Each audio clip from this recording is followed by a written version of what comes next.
welcome! Today we're going to be talking about something that I personally found to be one of the most difficult things to understand when I started keeping reptiles, and that is humidity. What is humidity? How do you get it to be perfect? And all that kind of stuff. So I thought that is what we're going to talk about today, and luckily it is actually not that difficult as I first thought that it was going to be.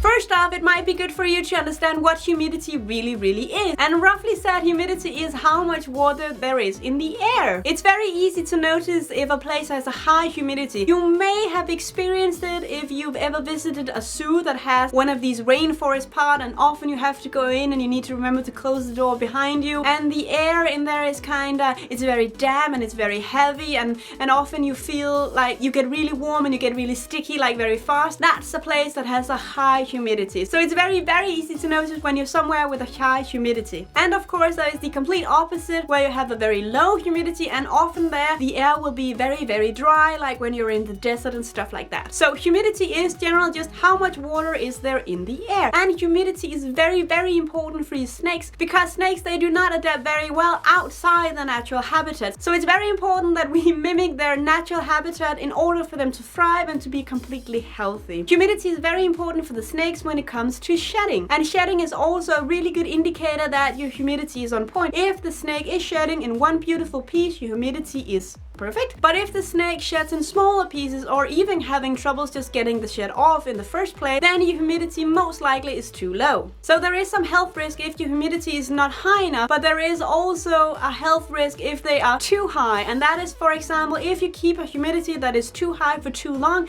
that can be a contributing factor to scale rot. So all in all, you really have to keep humidity almost as perfect as possible. And that can be quite a challenge, and it is a question that I get quite often, that people are having some issues keeping the humidity high enough or even low enough. Mostly it's high enough. I have done a little checklist that you can do in order for you to get your humidity to be perfect. The first thing you need to do is to research what kind of level your snake needs when it comes to humidity. Different kinds of snakes require different kinds of humidity. Like ball pythons, as you can see here, they do require a higher level of humidity than, for example, a corn snake, which will do perfectly fine on just the average humidity that is in your room. That is the first thing you need to do. Find out what level of humidity does your snake need.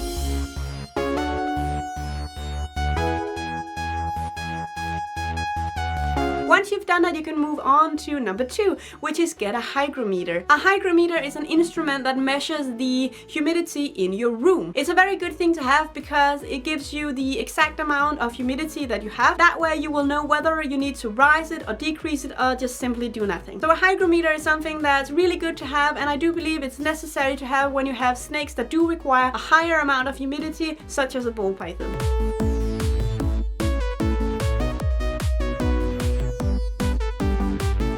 There are 2 ways you can manage your humidity. Either you can do it for the whole room, like the whole room where your snake is, or you can do it just in the terrarium. I myself do manage the humidity in the whole room because we have a reptile room only for all of our reptiles, so we do keep a higher amount of humidity than we do in the rest of our house. And then of course, if we have some snakes like our emerald tree boa or the green tree boa, they do need a higher amount of humidity, so we do maintain that specifically in the terrarium as well. The second way you can maintain it is of course inside the terrarium, and I do think that is the best idea you can do, unless you have a specific room for reptiles. Because if you keep a higher level of humidity, let's say around 60 like the ball python needs, that might cause some problems with some of your furnaces, for example. So if you have only 1, 2 or 3 terrariums and don't keep these in a separate room specifically for them, I would say that you will do perfectly fine with just maintaining the humidity inside their separate terrariums.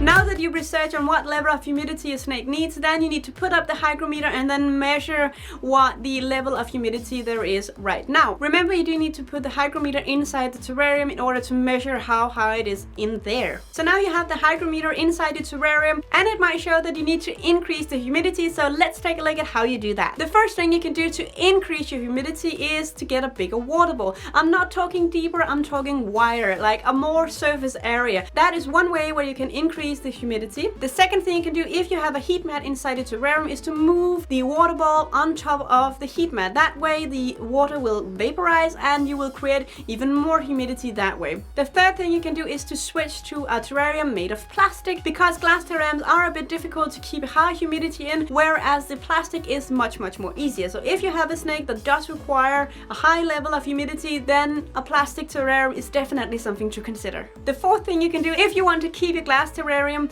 what you can do to increase is to cover one side of it with either a piece of plastic or a towel, because that way you will slow down this whole process and keep the humidity up for longer. The fifth thing you can do to increase the humidity is that you can switch the substrate. The substrate that I use, newspapers, does not really do anything for the humidity, not at all, but a substrate like cypress bedding is really made for keeping humidity. All of these types of substrates you can find in a pet store, and often it will be written on the product if it's good for a higher humidity. So that's also a thing you can do, switch the substrate. The sixth thing you can do is something that I do twice a day with our green tree borer as well, is you can mist the terrarium. You can mist it like once or twice a day, depending on how much humidity you need. This can be a bit tiresome if you don't feel like doing it twice a day, and sometimes you can forget. So I would much more recommend that you use some of the other methods, but this is also a thing you can do. Misting the terrarium once or twice a day. The next and last thing you can do inside the terrarium is that you can also build a humidity hide. The only reptile that I've built a humidity hide for is Archibald, my Savannah monitor. Other than that, I've never ever used a humidity hide for any of my snakes. I've never seen any breeder use a humidity hide as well, but I really want to put it out there because it is an option as well. I also wanted to give some tips if you want to rise the humidity